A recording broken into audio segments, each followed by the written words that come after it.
નમસ્કાર મિત્રો, આજે આપણે બહુ ઇમ્પોર્ટન્ટ મહત્ત્વનો પ્રશ્ન શૂન્યક્રમની પ્રક્રિયા માટે સંકલિત વેગ સમીકરણ અને પ્રથમ ક્રમની પ્રક્રિયા માટે સંકલિત વેગ સમીકરણ, આ બે પ્રશ્નો આપણે આજે જોવાના મિત્રો. મિત્રો બંને પ્રશ્નો બોર્ડની અંદર પૂછાયેલા, ઘણીવાર પૂછાયેલા, અને ઉપરાંત આ બંને પ્રશ્નોમાં જે સમીકરણ આપણને મળશે સંકલિત વેગ સમીકરણ એને લગતા એક્ઝામ્પલ બી પૂછાય બોર્ડમાં. એટલે આજે આપણા માટે જે થિયરી આપણે ભણી રહીએ બહુ અગત્યની થિયરી લખીને તૈયાર કરી દેજો મિત્રો ખાસ. હવે આપણે શરૂઆત કરીએ શૂન્યક્રમની પ્રક્રિયા માટે સંકલિત વેગ સમીકરણ. મિત્રો પહેલાં તો શૂન્યક્રમની પ્રક્રિયા કોને કહેવાય? તો શૂન્યક્રમની પ્રક્રિયાનો અર્થ એ થાય કે પ્રક્રિયાનો વેગ એ પ્રક્રિયકની સાંદ્રતાના શૂન્ય ઘાતાંકના સમપ્રમાણ હોય. ફરીથી, શૂન્યક્રમની પ્રક્રિયાનો અર્થ શું થશે કે પ્રક્રિયાનો વેગ એ પ્રક્રિયકની સાંદ્રતાના શૂન્ય ઘાતાંકના સમપ્રમાણમાં હોય છે. આવી પ્રક્રિયા આપણે શું કહીએ? શૂન્યક્રમની પ્રક્રિયા કહીએ. લઈએ પ્રક્રિયક મિત્રો, તો અહીંયા આગળ આપણે એક આ પ્રક્રિયા લઈએ, આરમાંથી પી બને. આર એ પ્રક્રિયક, પી આપણા માટે નિપજ. તો આના માટે આપણે વેગ લખવું હોય તો લખી શકીએ વેગ બરાબર minus DR over DT is equal two k into R0. મિત્રો આ આપણે આગળના લેક્ચરમાં ભણી જઈએ કે વેગ માટે આ રીતે આપણે લખી શકીએ. હવે આપણને ખબર મિત્રો, ઘાત ઘાતાંકના ચેપ્ટર જે આપણે 5 થી 8 ધોરણમાં ભણી ગયા કે અહીંયા આગળ કોઈ પણ ચલ હોય એની 0 ઘાત હોય તો આ પદ એ શું થઈ જાય? 1 થઈ જાય. બરાબર? એટલે આપણે આવી રીતે લખી શકીએ કે minus DR over DT is equal two કે લખી શકીએ, કારણ કે આ ભાગ 1 થઈ જશે. આપણે આવી રીતે લખીએ મિત્રો, DR is equal to minus K into DT લખી શકીએ. શું કર્યું જોતા રહેજો. ડીટી અહીંયા લાવ્યું, માઇનસ બી પેલી બાજુ લઈએ, એટલે DR is equal to minus K into DT. હવે મિત્રો આ જે આપણને સમીકરણ મળ્યું એનું બંને બાજુ આપણે સંકલન કરીએ. તો અહીંયા આગળ ડીઆર બરાબર માઇનસ કે ઇન્ટુ ડીટી સંકલન કરીએ. તો મિત્રો અહીંયા આગળ સંકલન કરશું એટલે અહીંયા આગળ આપણને આર મળશે ઇઝ ઇક્વલ ટુ અહીંયા આગળ કે ઇન્ટુ ટી અને વત્તા અહીંયા આગળ આપણને આઈ મળશે. જૂના અભ્યાસક્રમની અંદર સી હતો, અહીંયા નવા અભ્યાસક્રમમાં આઈ એ સંકલન અચળાંક બેસવા પડે. તો મિત્રો આ પણ એક સમીકરણ મળ્યું આપણને. બરાબર? તમે જોઈ શકો R is equal to minus KT plus I. હવે આપણે સંકલન અચળાંકનું મૂલ્ય શોધવું હોય તો આપણે અહીંયા આગળ ટી ઇઝ ઇક્વલ ટુ 0 લઈએ ત્યારે આર ઇઝ ઇક્વલ ટુ આપણે R0 મળી શકે. આ બંને કિંમત આની અંદર મૂકીએ આપણે તો આ સમીકરણમાં અહીંયા આરની જગ્યાએ R0 આવશે બરાબર માઇનસ કે અહીંયા 0 વત્તા આઈ મળશે. એટલે મિત્રો અહીંયા આગળ આપણને સમીકરણ કયું મળશે? તો R0 ઇઝ ઇક્વલ ટુ અહીંયા આગળ આ 0 થઈ એટલે આઈની કિંમત આપણને R0 મળી. આ જે કિંમત મળી એ કિંમત આપણે આ સમીકરણમાં મૂકી દઈએ અહીંયા આગળ. એટલે આપણને અહીંયા શું મળશે? સમીકરણ કયું મળશે મિત્રો? તો અહીંયા આગળ R is equal to minus KT અને આઈની જગ્યાએ આપણે R0 લેશું વત્તા R0. ધ્યાનથી જુઓ મિત્રો, આ એક આપણને સમીકરણ મળી ગયું, R is equal minus KT plus R0. હવે તમે ધ્યાનથી જોશો તો આ સમીકરણ એ વાય બરાબર mx પ્લસ સી સુરેખ સમીકરણને મળતું આવે. અને માટે આપણે એનો ગ્રાફ દોરીએ અહીંયા આગળ. મિત્રો ગ્રાફ દોરશું આપણે તો અહીંયા આગળ સમય લઈએ, બરાબર, અને અહીંયા આગળ આપણે આરની સાંદ્રતા લઈએ. આરની સાંદ્રતા ચોરસતાંશ એટલે સાંદ્રતા. તો આપણને અહીંયા આગળ સુરેખ આલેખ મળશે, બરાબર. અને અહીંયા આગળ જે ઢાળ મળશે આપણને, ઢાળ એ મિત્રો ઢાળ બરાબર આપણને શું મળશે? તો માઇનસ કે મળશે, વેગ અચળાંક. બરાબર? અહીંયા આગળ આ જે આલેખ એ અહીંયા આગળ વાય એક્સને જ્યાં છેદે આંતર છેદે ત્યાં આગળ આપણને અહીંયા આગળ R0 મળશે, મૂળ સાંદ્રતા મળશે. સમજ પડી ગઈ આટલું સુધી મિત્રો? હવે જે આપણું જે સમીકરણ હતું આર્ય સમીકરણ એ સમીકરણ જેને આપણે નંબર 2 આપીએ એ સમીકરણમાં આપણે કેને કરતા બનાવીએ તો આપણે લખી શકીએ કેટી ઇઝ ઇક્વલ ટુ અહીંયા આગળ લખી શકીએ R0 માઇનસ આર. ઓકે, હવે અહીંયા આગળ કે ઇઝ ઇક્વલ ટુ આપણે લખશું કે R0 minus R over T. તો આને લગતા આપણને એક્ઝામ્પલ મળી શકે, ગણી શકીએ આપણે વેગ અચળાંક, સમય, પ્રારંભિક સાંદ્રતા, અંતિમ સાંદ્રતા. તો આની અંદર આપણે કિંમતો મૂકી અને આપણે કે શોધી શકીએ અથવા ટી શોધી શકીએ અથવા કોઈ પણ સાંદ્રતા બી આપણે શોધી શકીએ. તો આ શૂન્યક્રમની પ્રક્રિયાનું સમીકરણ કહી શકીએ આપણે સંકલિત વેગ સમીકરણ. ઓકે, બીજી વાત આ કોને લાગુ પાડી શકાય? તો મિત્રો જે મોટાભાગની તમને કહ્યું શૂન્યક્રમની જે પ્રક્રિયાઓ હોય એ શૂન્યક્રમની પ્રક્રિયાઓ આમ તો જોવા જોઈએ તો અસામાન્ય હોય મિત્રો, વિશિષ્ટ પરિસ્થિતિ ધરાવતી હોય શૂન્યક્રમની પ્રક્રિયાઓ. અને એમાંય મોટાભાગે કેટલીક ઉત્સેચકી પ્રક્રિયાઓ કે જેમાં ઉત્સેચક અથવા ઉદ્દીપક વપરાતો હોય એવી પ્રક્રિયાને લાગુ પાડી શકીએ. ઉદાહરણ આપો અહીંયા કે અહીંયા આગળ આપણે એમોનિયા લઈએ અને એ એમોનિયાનું આપણે વિઘટન કહીએ N2 + 3H2 ગેસ. 1100 સેલ્સિયસ તાપમાન લઈએ કેલ્વિન, અને અહીંયા આગળ આપણે પીટી ઉદ્દીપક લઈએ મિત્રો, બરાબર, પીટી ઉદ્દીપક. હવે જો ઘણી જગ્યાએ 1130 બી હોય. હવે જો અહીંયા આગળ આ પ્રક્રિયા કહીએ અધિશોષણ પ્રક્રિયા, એટલે કે અહીંયા જ્યારે તમે પીટી ઉદ્દીપક લીધેલો હોય, પ્લેટિનમ ઉદ્દીપક લીધેલો હોય અને પ્લેટિનમ ઉદ્દીપક લીધો એની ઉપર જ્યારે એમોનિયા વાયુ જે છે એમોનિયા વાયુનું અધિશોષણ થતું હોય, આ અધિશોષક સપાટી એની ઉપર અધિશોષણ એમોનિયાનું થતું હોય ત્યારે શરૂઆતની અંદર બધી સપાટી ઢંકાયેલી ના હોય. તો એ વખતે આ પ્રક્રિયા પ્રથમ ક્રમની બને મિત્રો. અને જ્યારે સંપૂર્ણ સપાટી ઢંકાઈ જાય, કમ્પ્લીટ સપાટી ઢંકાઈ પછી એની અવસ્થામાં કોઈ ફેર પડતો નહીં, એટલે કે વેગ ઉપર કોઈ ફેર પડતો નહીં, એટલે કે પ્રક્રિયાનો વેગ સાંદ્રતાથી સ્વતંત્ર હોય, તો એ વખતે આ પ્રક્રિયા એ શૂન્યક્રમની પ્રક્રિયા થઈ જાય. કઈ થઈ જાય? શૂન્યક્રમની. તો શૂન્યક્રમની પ્રક્રિયાનો બેસ્ટ ઉદાહરણ મિત્રો ઘણીવાર એવું બને કે અહીંયા આગળ આ જે પીટી લીધો એની જગ્યાએ નિકલ બી લઈ શકો તમે, અથવા તમે Fe બી લઈ શકો ઉદ્દીપક. પરિસ્થિતિ યાદ થવાની, અધિશોષણ થવાનું, અને પછી આનું વિઘટન કરી એટલે આપણને નાઇટ્રોજન હાઇડ્રોજન મળતા હોય. પણ આ જે શોષાવાની પ્રક્રિયા, અધિશોષણ થવાની પ્રક્રિયા એ પ્રથમ ક્રમમાંથી શૂન્ય ક્રમમાં બનશે, અને શૂન્ય ક્રમમાં બને એટલે આપણે કહી શકીએ પ્રક્રિયાનો વેગ એ સાંદ્રતાથી કેવો થઈ જાય? સ્વતંત્ર થઈ જાય.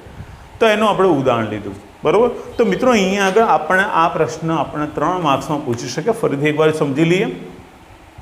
પરીક્ષામાં પૂછ્યું શૂન્યક્રમની પ્રક્રિયા માટે સંકલિત વેગ સમીકરણ તારો. તો પહેલાં શૂન્યક્રમની પ્રક્રિયા કોને કહેશું મિત્રો? તો પ્રક્રિયાનો વેગ એ પ્રક્રિયકની સાંદ્રતાના શૂન્ય ઘાતાંકના સમપ્રમાણમાં હોય તો એવી પ્રક્રિયાને આપણે શૂન્યક્રમની પ્રક્રિયા કહેશું. ઉદાહરણ તરીકે આપણે એક પ્રક્રિયા લીધી, આરમાંથી પી બને, એના માટે આપણે લખી શકીએ વેગ બરાબર -dr/dt બરાબર k × R0. મિત્રો R0ની જગ્યાએ આપણે એક લેશું એટલે અહીંયા -dr/dt બરાબર k મળશે. ડીટીને આ બાજુ લઈ લો, માઇનસ પેલી બાજુ dr = -kt × dt. સંકલન કરો મિત્રો તો dr = -k સંકલન dt. આનો r થશે અહીંયા, આનો t થશે -kt, અને આ i એ સંકલન અચળાંક કહેશું, બરાબર. સંકલન અચળાંક શોધવું હોય તો t = 0 ત્યારે r = r0 થાય. આ બંને વેલ્યુ આની અંદર મૂકશું મિત્રો તો આપણને અહીંયા આગળ r0 એ આઈની કિંમત મળશે, એટલે કે i = r0 જે મળે એ આ સમીકરણ મૂકશો એટલે આપણને ફાઇનલ સમીકરણ r = -kt + r0 મળશે મિત્રો, બરાબર. બહુ અગત્યનું સમીકરણ. હવે આ સમીકરણ કોને મળતું આવે? સુરેખ સમીકરણને મળતું, y = mx + c ને મળતું આવે. તો જો આપણે ગ્રાફ દોરીએ, r વિરુદ્ધ t નો ગ્રાફ દોરીએ મિત્રો, તો એ ગ્રાફ આપણને સુરેખ મળશે. અને અહીંયા આગળનો ઢાળ જે એ આપણને -k મળે. ઉપરાંત અહીંયા આ જે છેદે આડછેદ ત્યાં આપણે પ્રારંભિક સાંદ્રતા R0 મળી શકે. હવે આ સમીકરણમાં આપણે KT ને કરતા બનાવી પછી K ને કરતા બનાવશું તો આપણે ફાઇનલ સમીકરણ K = R0 - R/T મળશે. આને લગતા આપણને એક્ઝામ્પલ બી પૂછી શકે, બરાબર. અહીંયા આગળ આટલું સુધી 2 માર્ક્સમાં પૂછે, ઉદાહરણ સાથે કીધું હોય તો આપણે એક ઉદાહરણ 1 માર્ક્સમાં સમજાવી દેવાનું. તો તમને ખબર શૂન્યક્રમની પ્રક્રિયાઓ, વિશિષ્ટ પરિસ્થિતિમાં થતી પ્રક્રિયાઓ, મોટાભાગે ઉત્સેચકીય અથવા ઉદ્દીપક ધરાવતી પ્રક્રિયાઓ એ શૂન્યક્રમની પ્રક્રિયાઓ થતી, કારણ કે ત્યાં ઘટના કઈ બને? અધિશોષણ. મિત્રો, અધિશોષક, અધિશોષણ, અધિશોષિત, અપશોષણ, અવશોષણ, આ બધા જ શબ્દોની ક્લિયરિટી આપણે પૃષ્ઠ રસાયણ ચેપ્ટર એની અંદર આવશે, એટલે એ વખતે આપણે ડિસ્કસ કરશું. અહીંયા આપણે ખાલી અધિશોષણ એટલે સપાટી ઉપર શોષાવાની ક્રિયાને અધિશોષણ સમજશું. તો અહીંયા પ્લેટિનમની સપાટી ઉપર જ્યારે એમોનિયાનું અધિશોષણ થાય આ પરિસ્થિતિની અંદર, ત્યારે બધી સપાટી ઢંકાય નહીં, ત્યારે પ્રથમ ક્રમની પ્રક્રિયા. પણ જ્યારે સંપૂર્ણ સપાટી ઢંકાઈ જાય ત્યારે આપણે કહી શકીએ કે સંપૂર્ણ સપાટી ઢંકાય એટલે વેગ પછી સાંદ્રતા ઉપર આધાર રાખતો નહીં, સ્વતંત્ર હોય. અને જ્યારે કોઈપણ પ્રક્રિયામાં વેગ એ સાંદ્રતાને શૂન્ય ઘાતાંક અથવા સ્વતંત્ર હોય તો આપણે શૂન્યક્રમની પ્રક્રિયા કહી શકીએ. તો એ શૂન્યક્રમની પ્રક્રિયા કહી શકીએ. અહીં ઉદાહરણ તરીકે આપણે પીટી લીધું અહીંયા આગળ ઉદ્દીપક તરીકે, પણ કોઈ ચોપડીમાં નિકલનું બી ઉદાહરણ લીધું હોય ઉદ્દીપક તરીકે તો એફીનું લીધું તો પણ વેલિડ ચાલી શકે મિત્રો. તો મને લાગે ત્યાં સુધી પ્રથમ શૂન્યક્રમની પ્રક્રિયાનું સંકલિત વેગ સમીકરણ તમને આવડી ગયું છે, અને ફરીથી લખીને તૈયાર કરજો, કારણ કે મેં પહેલાં બી કીધું બહુ ઇમ્પોર્ટન્ટ પ્રશ્ન છે, એ રીતે તૈયાર કરશું. ઓકે, હમણાં જ શૂન્યક્રમની પ્રક્રિયાનું સંકલિત વેગ સમીકરણ તારવ્યું. હવે આપણે એનાથી બી અગત્યનો પ્રશ્ન, પ્રથમ ક્રમની પ્રક્રિયા માટે સંકલિત વેગ સમીકરણ. પેલું જો આપણે શૂન્યક્રમની પ્રક્રિયા સંકલિત વેગ સમીકરણમાં સમજણ પડી હોય તો આમાં સરળતાથી આપણે સમજી શકશું. હવે જો પ્રથમ ક્રમની પ્રક્રિયાનું સંકલિત વેગ સમીકરણ, પહેલું પ્રથમ ક્રમની પ્રક્રિયા કોને કહેવાય? તો જે પ્રક્રિયાનો વેગ એ પ્રક્રિયકની સાંદ્રતાના એક ઘાતાંકના સમપ્રમાણ હોય. પ્રક્રિયાનો વેગ એ પ્રક્રિયકની સાંદ્રતાના એક ઘાતાંકના સમપ્રમાણમાં હોય તો એવી પ્રક્રિયાને આપણે પ્રથમ ક્રમની પ્રક્રિયા કહી શકીએ. તો મિત્રો, અહીંયા આગળ આપણે એક પ્રક્રિયા પહેલાંની જેમ જ લઈએ, આરમાંથી પી બને. આર પ્રક્રિયા કે પી નિપજ છે, બરાબર. તો આના માટે આપણે લખી શકીએ વેગ બરાબર, લખી શકીએ આપણે વેગ બરાબર માઇનસ dr ઓવર dt બરાબર k ઇન્ટુ આર. અહીં 1 લખવાની જરૂર નથી, તમે મિત્રો જોઈ શકો તમે, બરાબર. હવે અહીંયા આગળ આપણે એક કામ કરીએ, આ આરને અહીં લઈ ડીટી પેલી બાજુ લઈ જઈએ, માઇનસ બી પેલી બાજુ લઈ જઈએ, તો આપણે લખી શકીએ dr over R is equal to minus K into DT. લખી શકીએ આવું. હવે મિત્રો, અહીંયા આગળ આપણે સંકલન કરીએ બંને બાજુ, તો dr over R is equal to minus K into DT થાય, બરાબર. આનું સંકલન કરશું એટલે ln આપણને આર મળશે. અહીં આગળ માઇનસ કે ઇન્ટુ ટી અને વત્તા તમને ખબર હે આઈ મળશે. આ જે આપણને આઈ મળે મિત્રો, બરાબર, એને આપણે સંકલન અચળાંક કહી શકીએ, બરાબર. પહેલાં મેં આ વાત કરી અગાઉ હમણાં જ કે ભાઈ જૂના અભ્યાસક્રમમાં સી લખેલો હોય. તમે પરીક્ષામાં માનો તો અહીં જગ્યાએ સી લખી નાખો અને કહી દો સી બરાબર સંકલન અચળાંક તો બી ચાલે, બરાબર. તો હવે અહીંયા આગળ આ સમીકરણ આપણને મળ્યું. હવે અહીંયા આગળ આપણે આઈની કિંમત શોધવી હોય તો ટી ઇઝ ઇક્વલ ટુ 0 હોય ત્યારે તમે R is equal to R0 લો મિત્રો. આ કિંમત આની અંદર મૂકી દો તો આપણે ln R0 મળશે આની જગ્યાએ ઇઝ ઇક્વલ ટુ માઇનસ કે 0 અને વત્તા I. Therefore I is equal to આપણને શું મળશે? ln R0. આ વેલ્યુ આપણે આ સમીકરણમાં મૂકી દઈએ.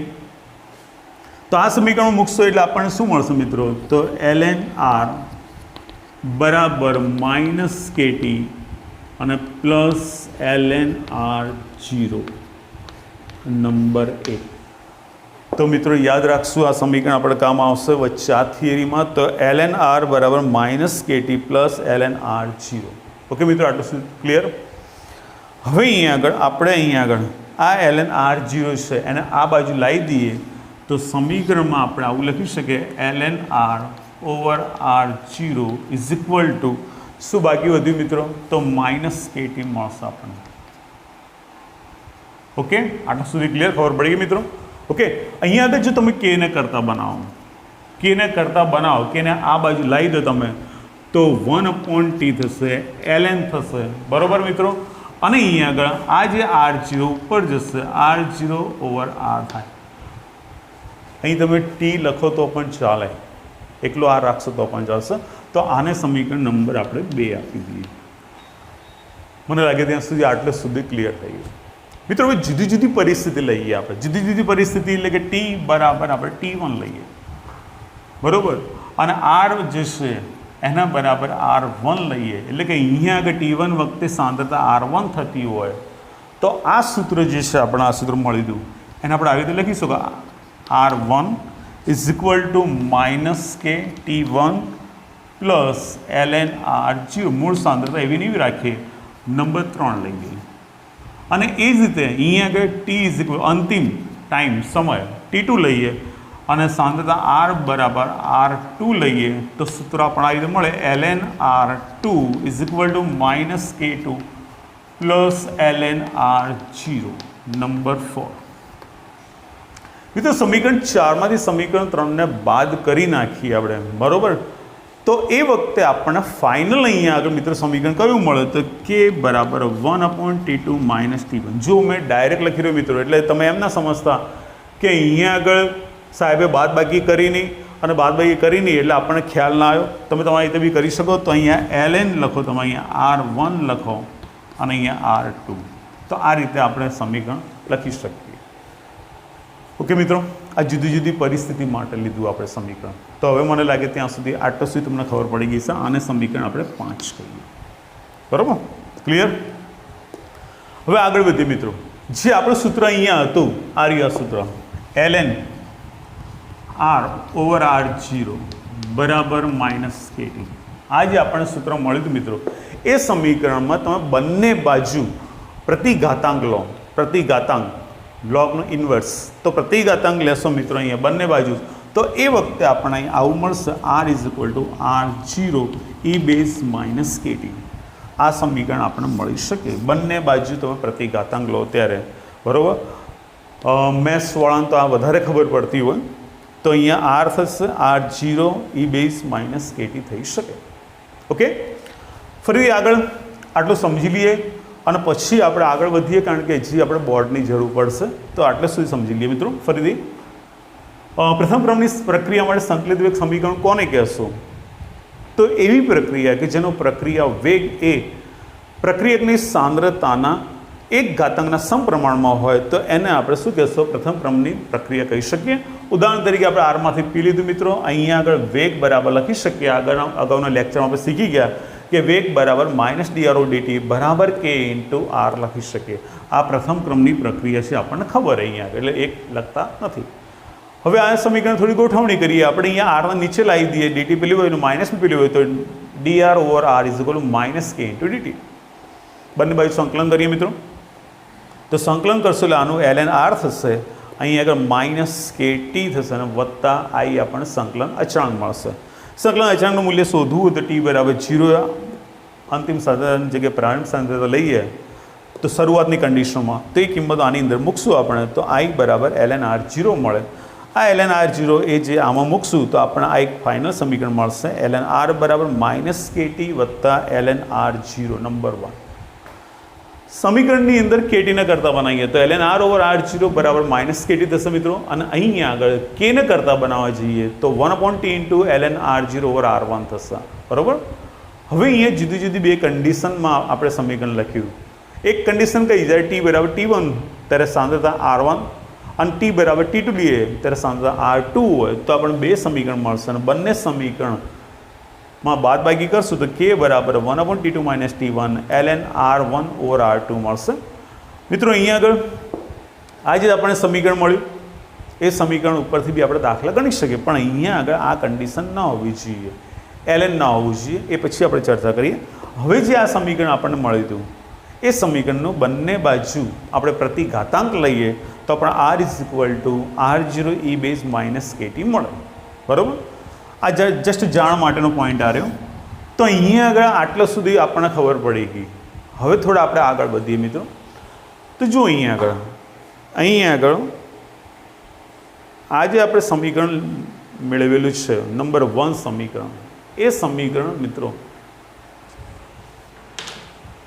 સુરેખ સમીકરણ y is equal two mx plus c ને મળતું આવે. અને માટે મિત્રો અહીંયા આગળ ગ્રાફ દોરીએ, આ રીતનો ગ્રાફ આપણે દોરશું અહીં આગળ ટી લઈએ આપણે, સમય ટી લઈએ અને અહીં આગળ આપણે ln r લઈએ મિત્રો, તો બી આપણને ગ્રાફ એ સીધો મળશે, સીધો ગ્રાફ મિત્રો, બરાબર.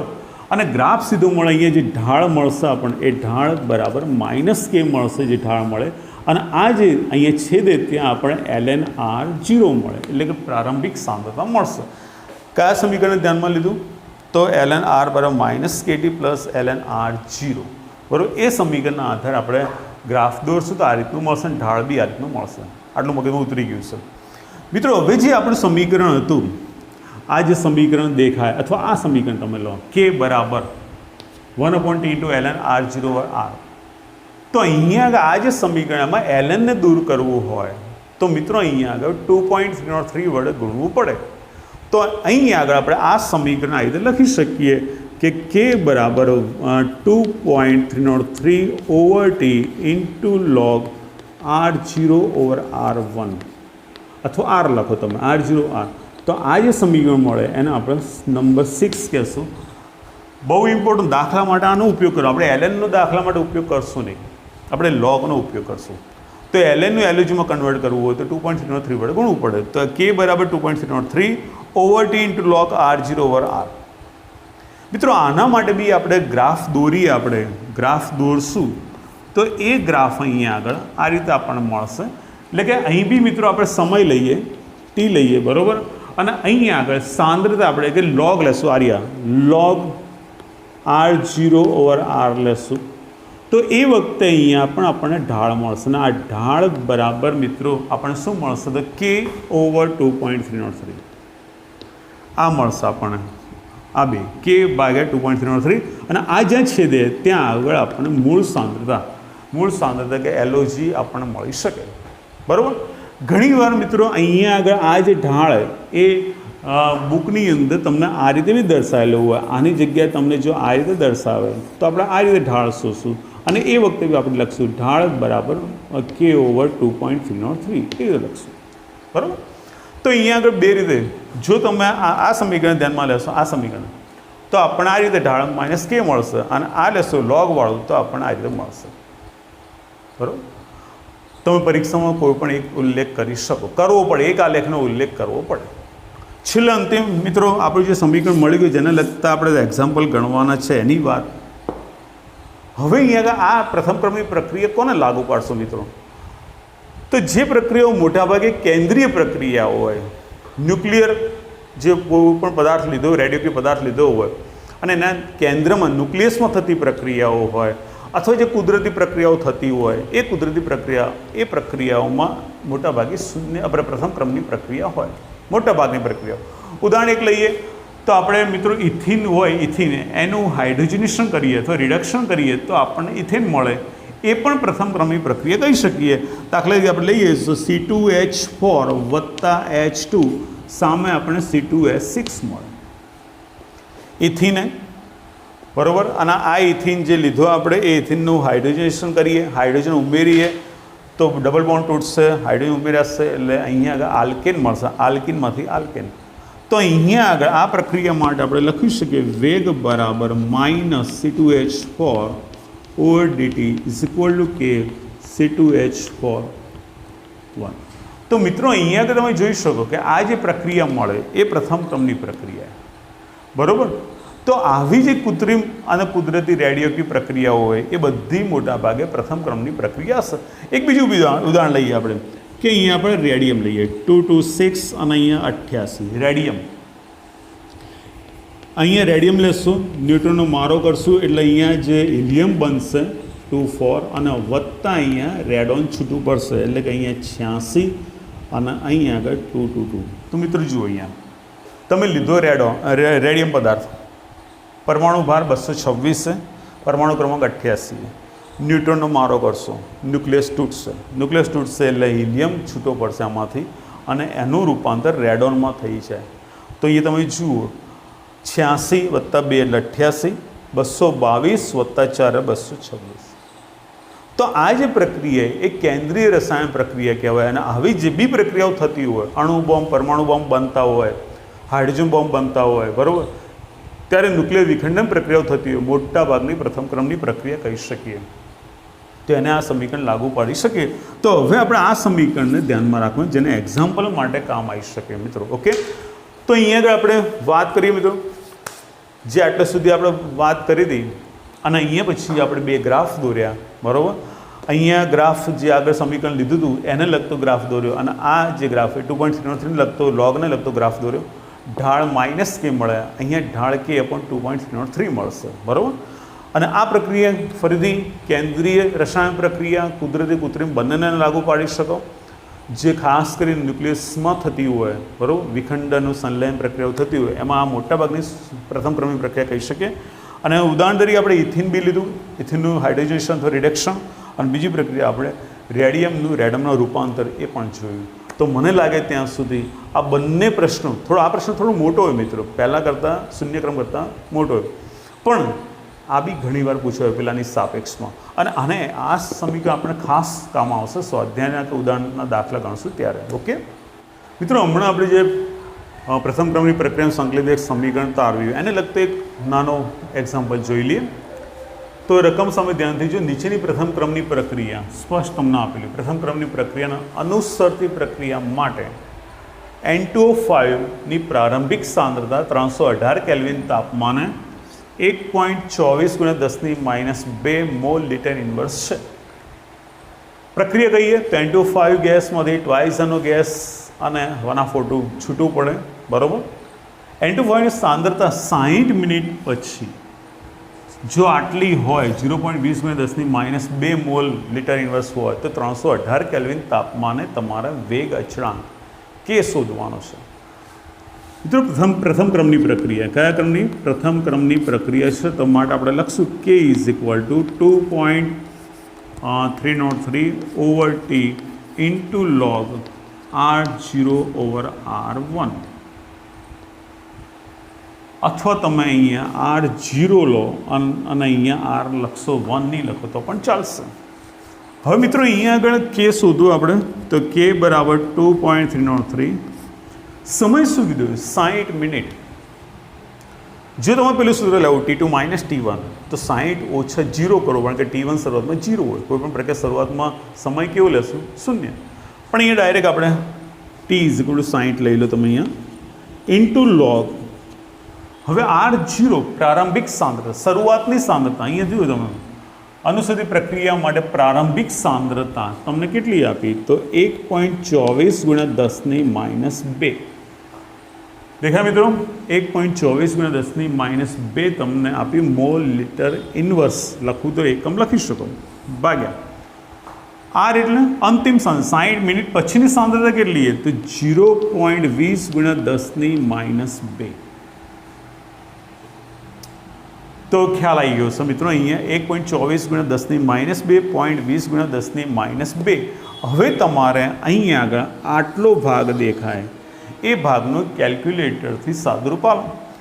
તો K = 2.303/60 × log તમને 6.2 મળશે. કેટલો મળશે? 6.2. ઓકે, સમજ પડી ગઈ? હવે અહીંયા તમે આ 6.2 નો લોગ જુઓ અને એ લોગને અહીંયા આગળ આ કિંમત સાથે ગુણાકારમાં લઈ લો. તો એ વખતે તમને અહીંયા આગળ K કેટલો મળે? કેલ્ક્યુલેટરનો ઉપયોગ કરશો તો 0.0304 મળશે મિત્રો. 0.0304. હવે એકમ શું આવે? તો અહીંયા બંનેની સાંદ્રતા મોલ લિટર ઇન્વર્સ અહીંયા ઉડી જશે બંને. બરાબર, તો હવે પ્રશ્ન અહીંયા આવ્યો 60 શું હતું? 60 મિનિટ હતી. તો 60 અહીંયા મિનિટ ઉપર જાય તો અહીંયા આગળ આપણે કહેશો એનો એકમ કયો થશે? તો મિનિટ ઇન્વર્સ. તો આ આપણને Kનો જવાબ મળશે. K = 0.0304 minute inverse. ઓકે, આગળ આપણે જોયું હતું એક ટેબલ કે પ્રથમ ક્રમની પ્રક્રિયા હોય તો એનો એકમ કયો હોય? Kનો એકમ તો સમય ઇન્વર્સ. સમય તરીકે મિનિટ બી હોઈ શકે, કલાક બી હોઈ શકે, દિવસ બી હોઈ શકે, સેકન્ડ બી હોઈ શકે, વર્ષ બી હોઈ શકે, ગમે તે હોઈ શકે. તો એ રીતે આપણે અહીંયા આગળ આનો એકમ શું થશે? તો મિનિટ ઇન્વર્સ. તો મિત્રો લગભગ નોર્મલ દાખલો છે આપણને ખબર પડી છે કે ઉપર હંમેશા પ્રારંભિક સાંદ્રતા લેશો, નીચે અંતિમ સાંદ્રતા લેશો અને કેલ્ક્યુલેશન કરશો એટલે આપણે જવાબ મળશે. આવા ઘણા બધા સ્વાધ્યાય દાખલા છે, તમે જાતે બી પ્રયત્ન કરી શકો. ઓકે.